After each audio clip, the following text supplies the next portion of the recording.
saber dos antigos. Terapia para os tempos atuais, por Giovanni Reale. Tradução Silvana Kobuti Leite. Edições Loyola. Canal Leconde. Caros ouvintes, caso possam, adquiram o livro.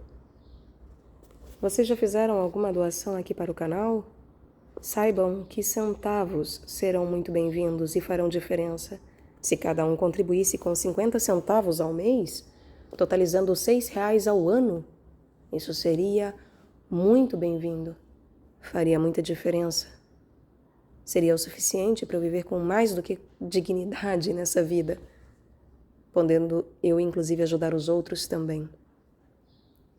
Então, se possível, auxiliem-me, para que esse trabalho tenha continuidade de maneira plena. E também, caso possam, queiram e devam, é possível comprar livros que chegam até mim pela lista da Amazon, como fez o Felipe. Ele nos comprou este livro, e se o ouvimos, é graças ao Felipe. Muito obrigada, querido. Seja você também um auxiliador deste canal. Os links todos para doações via Pix, Apoia-se Vaquinha e o link da Amazon estão no descritivo. Também peço para que curtam, compartilhem, comentem e inscrevam-se no canal, porque tudo isso também gera engajamento e faz diferença na disseminação deste conhecimento e na ampliação do meu trabalho. Muito obrigada a todos pela presença. Uma boa escuta. Estamos no capítulo 6. A perda do sentido da forma. Platão e a dimensão ontológica do belo. De que temos saudade diante da beleza? De ser belos. Pensamos que muita felicidade deve depender disso, mas é um erro. Nietzsche. Humano, demasiado humano. Somente a beleza recebeu esse tipo de ser que é mais manifesto e mais amável. Platão. Fedro. Nietzsche diante do belo. Um homem como Nietzsche, refinado conhecedor do mundo espiritual dos gregos e ele mesmo artista talentoso, não podia ignorar o significado da beleza. E, contudo, a dimensão do belo implica valores ontológicos e axiológicos que Nietzsche só pode negar em seu programa nihilista. Compreende-se, então, como a atitude de Nietzsche diante dessa questão fosse paradoxal e ambígua. Em um de seus fragmentos póstumos, ele nos adverte que o belo não está nas coisas, já que o próprio homem o produz, para depois distribuí-lo às coisas com a finalidade de empobrecer-se e tornar-se miserável. Abre aspas. Toda a beleza e a sublimidade que emprestamos às coisas reais e imaginárias, quero reivindicá-la como patrimônio e produto do homem, como sua mais bela apologia. O homem como poeta, como pensador, como Deus, como amor, como potência. Ó, régia generosidade com que deu as coisas para empobrecer-se e para sentir-se miserável. Esse foi até agora seu maior desprendimento, ter admirado e ter sabido se esconder, ter sido ele a criar aquilo que admirou. Fecha aspas. Bastante significativo é também o trecho seguinte sobre o lento dardo da beleza. Abre aspas. A mais nobre espécie de beleza é a que não arrasta de repente, a que não desencadeia investidas impetuosas e inebriantes. Tal beleza facilmente produz náusea, mas que se insinua lentamente, que quase inadvertidamente nos leva consigo e que um dia volta a nos encontrar diante de nós em sonho, mas que no fim, depois de ter modestamente permanecido em nosso coração, se apossa completamente de nós e nos enche os olhos de lágrimas e o coração de saudade. De que temos saudade diante da beleza? De sermos belos. Pensamos que muita felicidade depende disso, mas é um erro. Fecha aspas. Convém notar que, até com essas reduções radicais, a admissão da existência do belo, mesmo privado de qualquer densidade ontológica e entendido como autoengano do homem, contrasta com o quadro categorial do niilismo. Observe-se que nem sequer é necessário interpretar esse trecho de Nietzsche com a afirmação de que a beleza é ilusão. O erro, entre aspas, a que Nietzsche alude nas linhas acima citadas, está antes na ligação entre beleza e felicidade.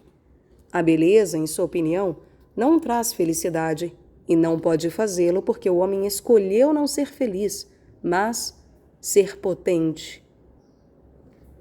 Mas esta é de novo uma das suas faces do niilismo, uma das muitas faces do niilismo. A separação entre o belo e o bem, em nítido contraste com uma intuição fundamental do pensamento grego. E contudo, Nietzsche ainda reconhece a beleza como produto e como patrimônio do homem, como algo que merece estima e admiração, e, portanto, como um valor propriamente dito, e não apenas no sentido redutivo, transvalorado, que Nietzsche dá a essa palavra. Como dissemos, Nietzsche era um artista, e como tal era fixado no belo. Aliás, o belo era uma daquelas perspectivas para as quais ele dirigia seu pensamento e sua observação.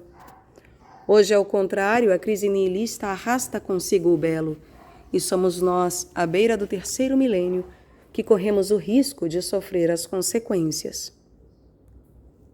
A ampliação do informe e do disforme. Um dos elementos estruturais da beleza classicamente entendida consiste na forma, concebida em seu sentido mais profundo, isto é, o ontológico. E como veremos nas páginas seguintes, essa foi uma grande descoberta dos gregos. Perder o sentido da forma significa perder o sentido do belo. Mas é justamente isso que percebo hoje na literatura, nas belas artes, na música.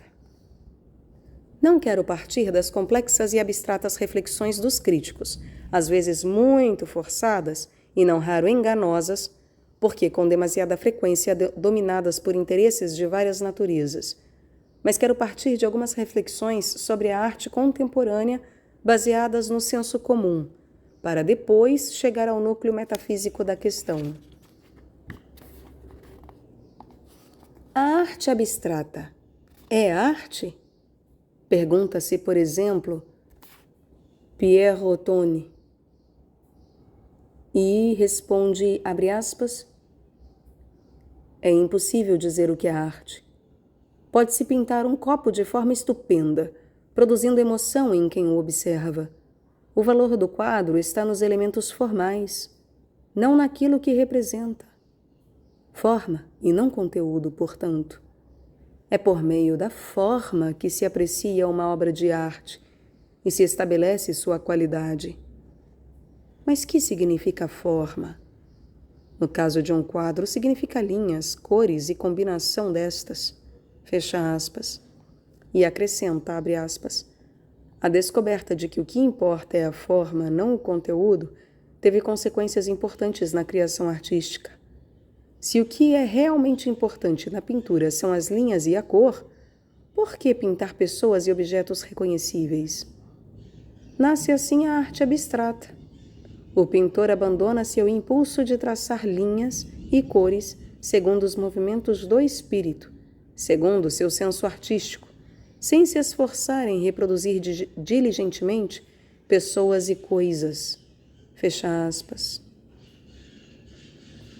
Mas esse tipo de lógica não se limitou às artes plásticas. Podemos encontrá-lo tanto na literatura como na música.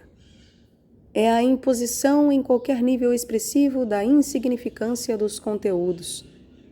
Talvez o público fique desconcertado com isso, mas os especialistas, entre aspas, se movem nesse campo com toda a comodidade.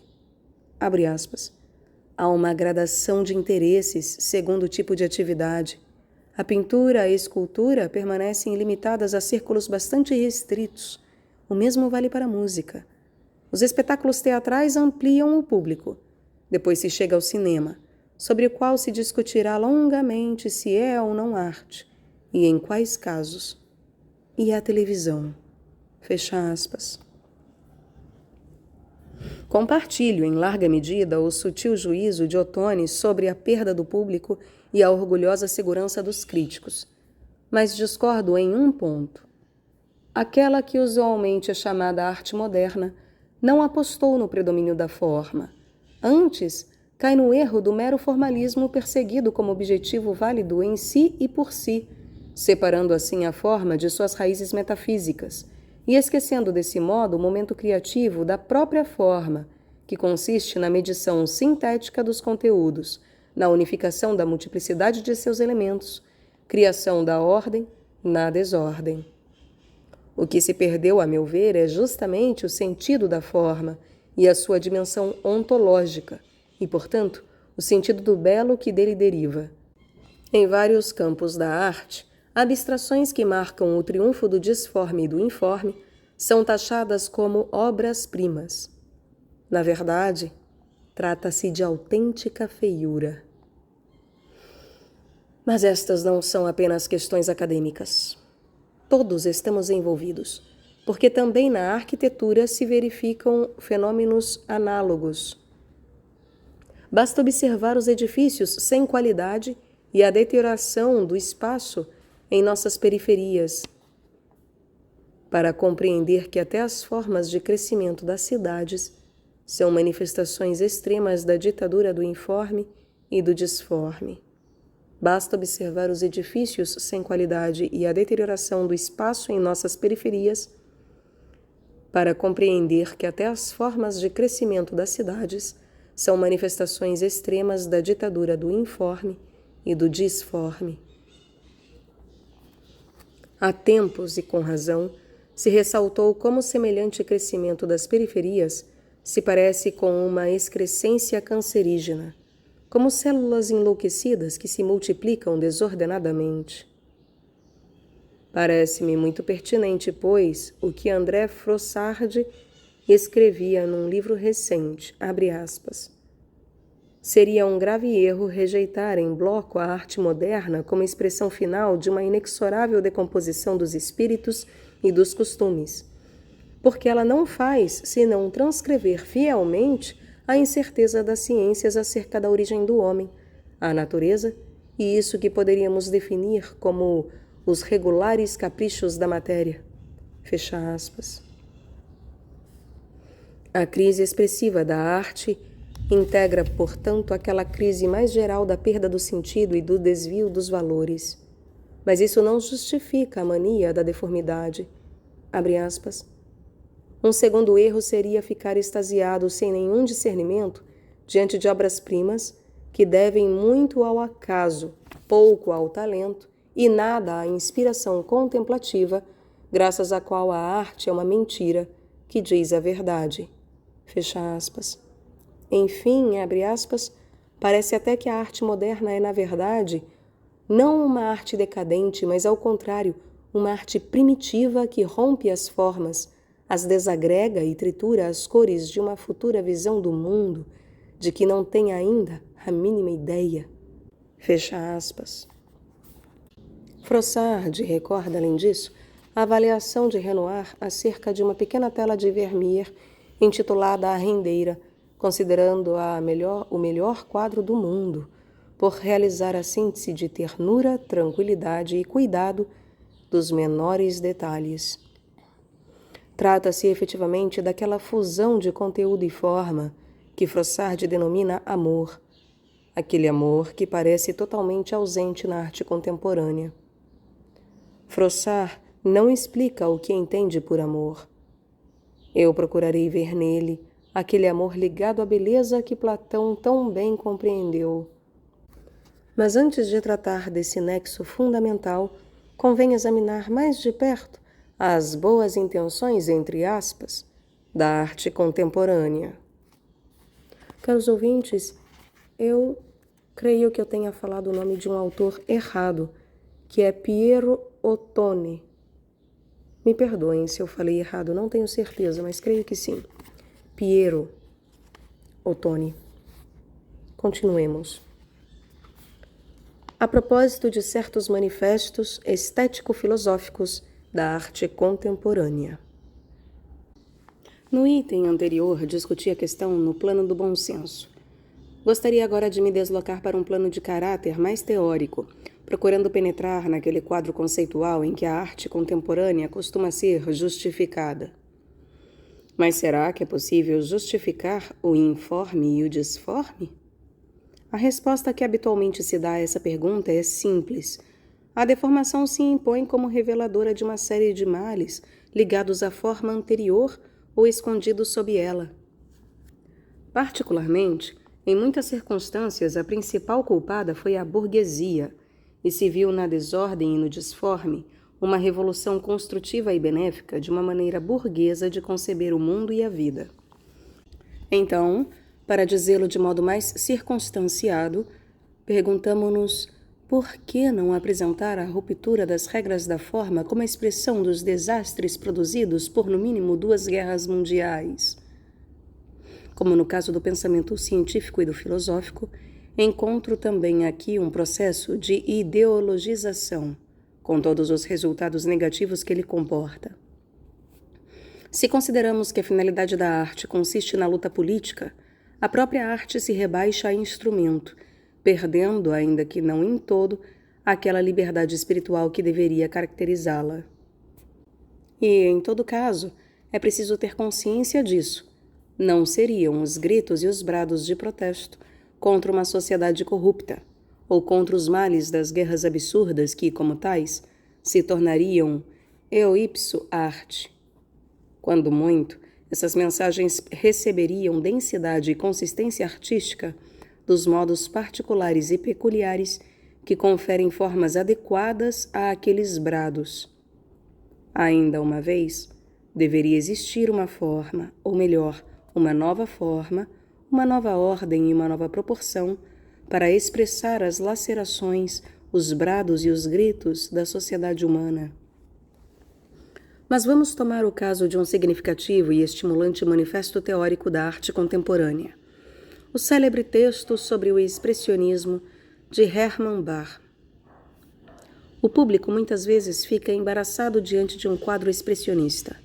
O pintor só pode pintar aquilo que vê, mas naquelas telas, o que se vê? Vamos tentar responder. Ver implica uma relação precisa entre aquilo que vê e o que é visto. Em especial, deve-se distinguir 2 modos específicos de ver, o dos olhos físicos e o dos olhos do espírito. Mas o que vemos com os olhos do espírito é bem diferente do que vemos com os olhos físicos, talvez muito mais rico. Os expressionistas pretendem então fazer-nos ver com seus quadros justamente o que se vê com os olhos do espírito. Escreve Bahr, abre aspas. Ora, se olhamos com os olhos do espírito o que normalmente vemos com os olhos do corpo, veremos um mundo em que, em comparação com aquele que vemos com os olhos físicos, nos parecerá deformado, divergente deste. Quem pode ver com os olhos do espírito, vê diferente, e não apenas como vê com os olhos do corpo, mas também de como um outro vê com os olhos do próprio espírito. Em outras palavras, um homem se distingue do outro mais na visão espiritual do que na corpórea. Aquela é mais individualizada que esta, porque o indivíduo participa mais diretamente da visão interna do que da externa. Fecha aspas.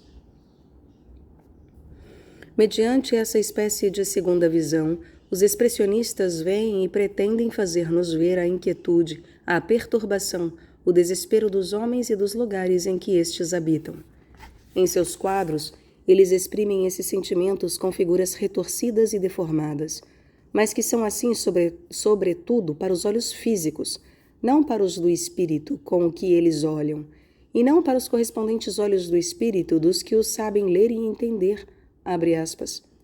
Eis o ponto. O homem quer reencontrar-se. Pode o homem ser destinado a negligenciar a si mesmo por um objetivo qualquer? Perguntou Schiller, que pode ser ouvido aqui no canal. Impor ao homem contra sua natureza semelhante destino é o esforço inumano de nosso tempo. Reduzido a puro meio, o homem tornou-se instrumento de sua própria obra. Não tem mais sentidos. uma vez que serve tanto quanto uma máquina. Foi esta que lhe roubou a alma, e então ele quer reavê-la. É isso que está em jogo. Tudo a que assistimos não é senão esta gigantesca luta pelo homem, luta da alma com a máquina. Não vivemos mais, somos vividos. Não temos mais liberdade, não sabemos mais tomar decisões. O homem é privado da alma, a natureza é privada do homem. Apresentamo-nos ainda como seus patrões e senhores, mas sua vingança nos devorou. Ah, se acontecesse um milagre! É isso. Talvez um milagre possa ressuscitar o homem privado de sua alma, aniquilado, enterrado. Nunca houve uma época mais transtornada pelo desespero, pelo horror da morte.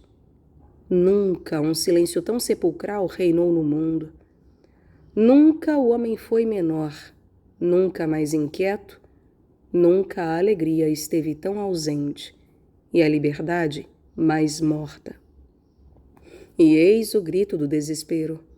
O homem pede aos berros sua alma. Um único grito da angústia sai de nosso tempo. Até a arte grita nas trevas, pede socorro, invoca o espírito. É o expressionismo. Fecha aspas. Se contemplamos certos quadros de Van Gogh ou de Munch, como o grito, separação, angústia, o homicida, que inspiraram os expressionistas e algumas teorias dos próprios expressionistas, o discurso parece fazer sentido. Mas, na verdade, ele só faz sentido porque, em alguns casos, o pintor soube dar a forma aparentemente deformada mediante uma diferente proportio, ou seja, mediante uma forma poeticamente transfigurada, e não de maneira artificial e enganosa. De maneira precisa, Barr contrapõe o expressionismo ao impressionismo, como se fosse a antítese do outro. Enquanto o expressionista vê e fala em seus quadros com os olhos do espírito, o impressionista olharia apenas com os olhos físicos, sem pensar, e, portanto, abre aspas, o impressionismo é a separação do homem do espírito. O impressionista é o homem reduzido a gramafone do mundo externo. Recriminou-se os impressionistas por não levarem a termo seus quadros. Na verdade, eles não levam a termo algo mais, o ato de ver. Já que na sociedade burguesa, o homem nunca leva a termo sua vida, só chega à metade dela, exatamente lá onde começa a contribuição do homem à vida. Assim, o ato de ver se detém no ponto em que o olho responde à pergunta que lhe foi feita. O ouvido é mudo, a boca é surda, diz Goethe, mas o olho ouve e fala. Os olhos do impressionista só ouvem, não falam. Escutam a pergunta, não respondem. No lugar dos olhos, os impressionistas têm 2 pares de orelhas, mas não têm boca. Como o homem da era burguesa não passa de orelhas, ouve o mundo, mas não respira nele, não tem boca, é incapaz de falar do mundo. E eis que o expressionista reabre a boca do mundo. De tanto escutar calado, o homem agora quer que o espírito responda. Fecha aspas. São reflexões bastante significativas, mas embora tenham algum fundo de verdade, são fortemente corrompidas pela ideologia. Em primeiro lugar, a visão do impressionista não é, de modo algum, uma visão desespiritualizada, que deixa sem resposta a pergunta que lhe é feita. Permitam-me uma pequena nota autobiográfica. Quando jovem, eu gostava muito de reproduzir quadros impressionistas. Com isso, certamente não contribuí com a arte, mas fiz um exercício útil que me permitiu aprender muito e, sobretudo, compreender como aquelas manchas de cor exprimiam muito mais que a simples impressão sensorial. O impressionista exprime com sua arte a experiência do instante, a percepção fugaz da realidade hic et nunc, aqui e agora. Aquela árvore, aquela flor, aquela rua, aquela casa, etc. Todos fragmentos de mundo iluminados pela luz do Espírito e comunicados com aquela precisa conotação de aquele momento particular e irrepetível de luz e de cor, de maneira a transcender a mera dimensão física. Assim, a teoria de Barr é refutada por si mesma. Não é aquele estado de espírito particular de rebelião e de protesto que cria a obra de arte do expressionista ou de qualquer pintor de hoje, mas o modo em que o pintor dá forma àqueles sentimentos, tirando assim um cosmos do caos. Este é, a meu ver, o nó paradoxal das chamadas vanguardas de nosso século.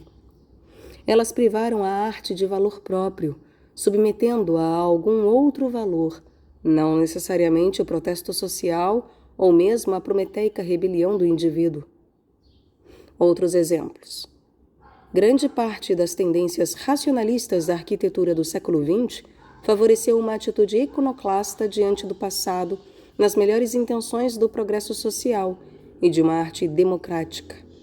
Ou então, os futuristas que preferiram a linha aerodinâmica do último automóvel à vitória de Samotrácia, que submetiam antes a beleza às exigências da tecnologia.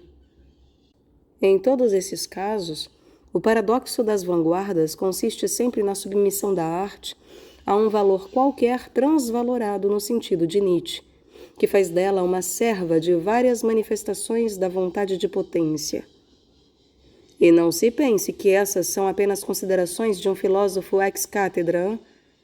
Será que nossos administradores não se sentem poderosos quando enchem as periferias das metrópoles de horrendas moradias, convencidos, talvez, de construir em benefício dos menos favorecidos?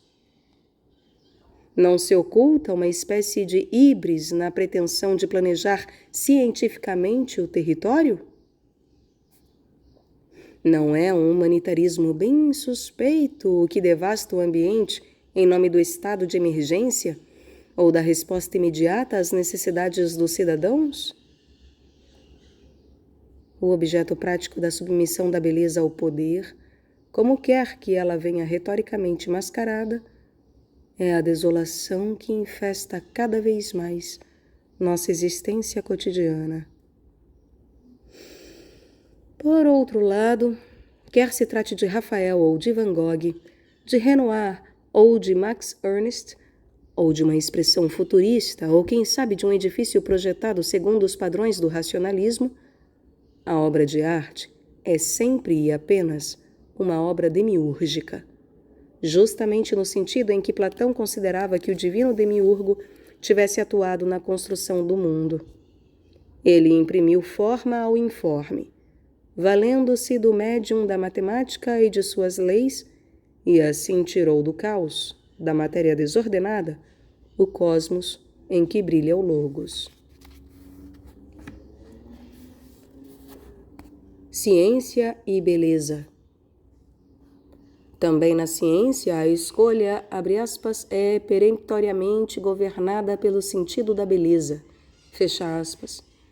Era o que pretendia o matemático Jacques Hadamard, um dos protagonistas da pesquisa pura e aplicada do século XX, mas também o homem bizarro que adorava competir ao violino com Einstein e, já idoso, não hesitava a escalar o Monte Branco para contemplar do alto o espetáculo da natureza. Quer do ponto de vista biológico, quer do cognitivo, a percepção da beleza por meio da forma continua a ser essencial para o homem. Escreve Konrad Lorenz, abre aspas, a sensibilidade pelas harmonias é sem dúvida uma função daquele tipo de organização especial de nossos órgãos dos sentidos e de nossas estruturas cerebrais que conhecemos com o nome de percepção das formas ou percepção gestáltica. Esta função, não racional, mas raciomorfa, no sentido de Egon Brunswick, é um dos principais modos do conhecimento humano. Embora seus mecanismos não se revelem à introspecção, Graças aos estudos de Carl Briller e de Egon Brunswick, conhecemos tais processos o bastante para não duvidar que sejam devidos a causas naturais. Justamente por não ser acessível à autoobservação, a percepção das formas é considerada por muitos filósofos uma espécie de iluminação proveniente do exterior. Para Goethe, ela é uma revelação. Muitos a denominam intuição. Fecha aspas. E ainda abre aspas. A percepção das formas é, de um lado, a frente mais avançada do conhecimento humano, a ponta de lança que o espírito humano atira no desconhecido. Mas, ao mesmo tempo, é o guardião do já sabido, um depósito no qual pacientemente se acumulou um material de dados cognitivos muito maior do que nossa memória poderia conter. Fecha aspas. No plano teórico, abre aspas, a familiaridade com o belo é um ótimo antídoto contra a opinião equivocada de que só é real o que pode ser definido com exatidão e quantificado. Fecha aspas. Mas tudo isso tem também uma importância prática, talvez para nos ajudar a tornar nossas cidades melhores ou a respeitar mais o ambiente. Reeducar o homem de hoje significa, sobretudo, ajudá-lo a desenvolver os juízos de valor, mais que o pensamento puramente racional, ou seja, ligado ao reducionismo tecnológico, abre aspas. Um homem capaz de ver o quanto o universo é belo não poderá deixar de assumir uma atitude otimista diante dele. Compreendendo toda a grandiosidade, toda a beleza da criação, ele saberá resistir à doutrinação e aos métodos de propaganda que hoje fazem tanto sucesso. A verdade do real o ensinará a não prestar falso testemunho a seu próximo.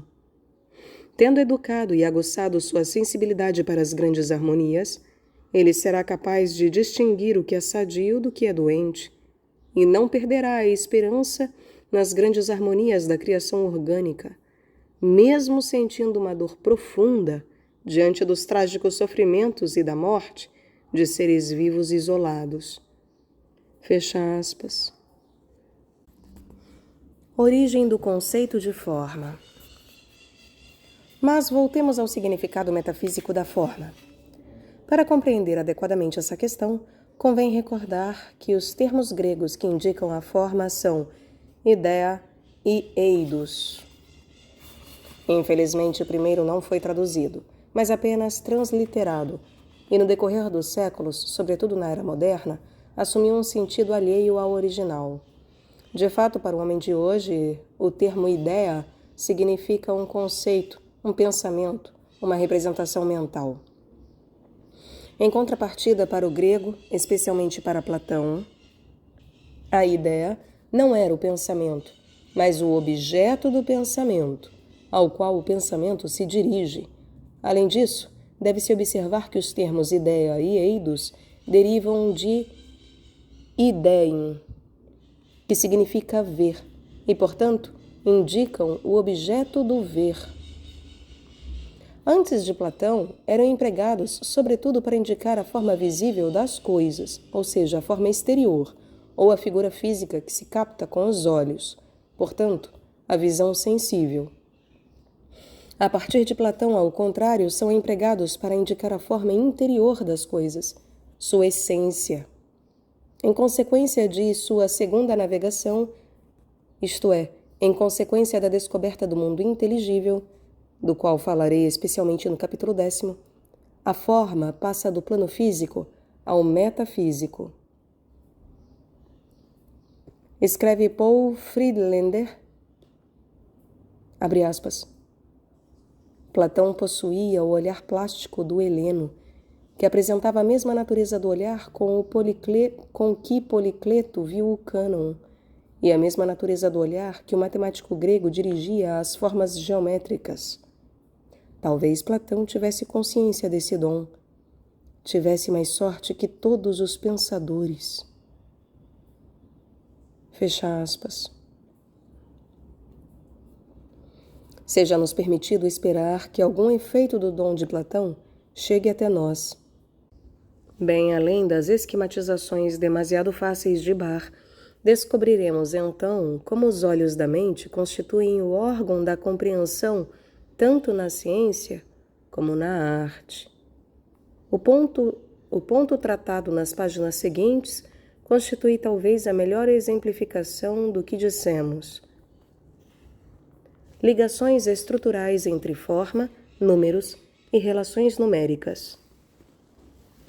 Na Grécia clássica, a arquitetura, a escultura e a cerâmica baseavam-se nos cânones, analogicamente correspondentes às leis que regulavam a música, os quais constituíam uma regra de perfeição essencial e podiam ser expressos com exatidão por meio de números. A forma e a beleza, portanto, têm como fundamento números, relações numéricas e proporções.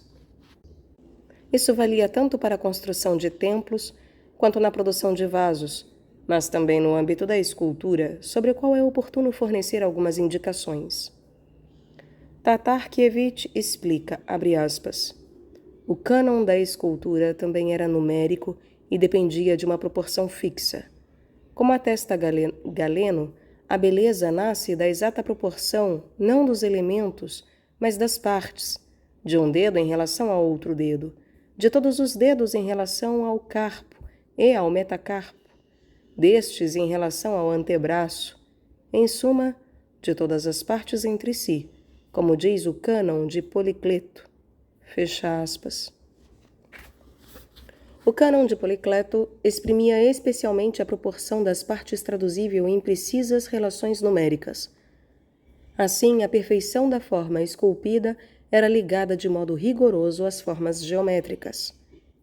Escreve ainda Tatarkiewicz, abre aspas, durante o período grego clássico afirma-se também a ideia de que o corpo humano idealmente construído pode ser englobado nas simples figuras geométricas do círculo e do quadrado. Se estendemos um homem de costas com braços e pernas abertas e desenhamos um círculo tendo como centro o umbigo, a circunferência do círculo tocará a ponta dos dedos das mãos e dos pés. Fecha aspas. Analogamente, se imaginamos o homem sempre com os braços e as mãos abertas e traçamos uma reta de uma mão à outra, depois uma reta da mão ao pé à direita e à esquerda, e por fim de um pé a outro, obtemos um quadrado, cujas diagonais se cruzam coincidindo exatamente com o umbigo, e que se inscreve perfeitamente no círculo de que falamos acima. É a representação que se tornou clássica do Homo quadratus. O belo coincide com o bem. Com base no que eu disse acima, é possível compreender por que Platão e os gregos em geral identificavam, ou pelo menos consideravam inseparáveis, o belo e o bem. O substrato cultural dessa convicção é atestado pela própria língua que criou um termo que não podemos traduzir com exatidão. Kalokagatia, ou Kalogagatia, não sei. Kalokagatia, que significa beleza-bondade. A beleza, que coincide com a bondade, é com efeito medida, proporção e também virtude, no sentido helênico da perfeita realização da essência de uma coisa. Mais precisamente, é necessário lembrar que para Platão, nos diálogos e sobretudo nas doutrinas não escritas, o bem com B maiúsculo coincide com o com U maiúsculo, medida com M maiúsculo suprema de todas as coisas. O bem coincide com o que é medida suprema de todas as coisas. E a manifestação do bem e do belo consiste na realização da unidade na multiplicidade, justamente por meio da proporção, ordem e harmonia. Portanto, a ordem do mundo é regida por número e medida. É esta trama de relações, logoi, que tornou possível a transição da desordem para a ordem. A grande importância da beleza consiste no fato de que, de acordo com Platão no Fedro, ela é a única das formas inteligíveis que pode ser vista também pelos olhos físicos, além dos olhos da alma. Abre aspas. Somente a beleza recebeu esta sorte de ser aquilo que é mais manifesto e mais amável. Fecha aspas. A beleza como revelação do suprassensível no sensível. Portanto, o belo inteligível resplandece também na dimensão do sensível. O belo revela-se uma espécie de esplendor e de cintilação luminosa, com que o bem se manifesta e nos atrai. Hans Georg Gadamer reavaliou, do ponto de vista de sua hermenêutica, esta tese platônica. O belo, como um resplandecer no sensível de algo suprassensível, é, por natureza, aquilo que é mais manifesto e, portanto, estruturalmente revelador. Portanto, nas páginas finais de sua obra mais importante, Gadamer conclui, abre aspas, a luminosidade da aparência não é, pois, apenas uma das propriedades do belo, mas constitui sua essência propriamente dita. A característica do belo, que o faz atrair imediatamente para si o desejo da alma humana, baseia-se em seu próprio ser. Por ser estruturado de acordo com medidas, o ente não é apenas aquilo que é, mas faz aparecer dentro de si uma totalidade em si, medida e harmônica. É este o desvelamento, aletheia, de que Platão fala no Filebo, que pertence à essência do belo. A beleza não é simplesmente a simetria, mas a própria aparência que nela se baseia. Ela tem a natureza do resplandecer. Resplandecer, porém, significa resplandecer sobre algo, como o sol, e, portanto, aparecer, por sua vez, naquilo em que a luz incide. A beleza tem o modo de ser da luz. A beleza tem o modo de ser da luz. Fecha aspas. O homem de hoje, que na cultura contemporânea assiste a uma dessacralização do belo em todos os níveis e a seu esquecimento no sentido nihilista, poderia buscar justamente em Platão uma terapia de choque contra esse grande mal. Seria preciso encontrar o caminho a percorrer para redescobrir a dimensão ontológica do belo e voltar a sentir aquele arrepio metafísico que o belo provoca, quando é desfrutado em sua autenticidade. Platão, porém, não ligou o belo à arte, que ele julga em sentido não positivo, como fonte de produções ilusórias de cópias, mas ao Eros. E é justamente desse tema que quero tratar no próximo capítulo.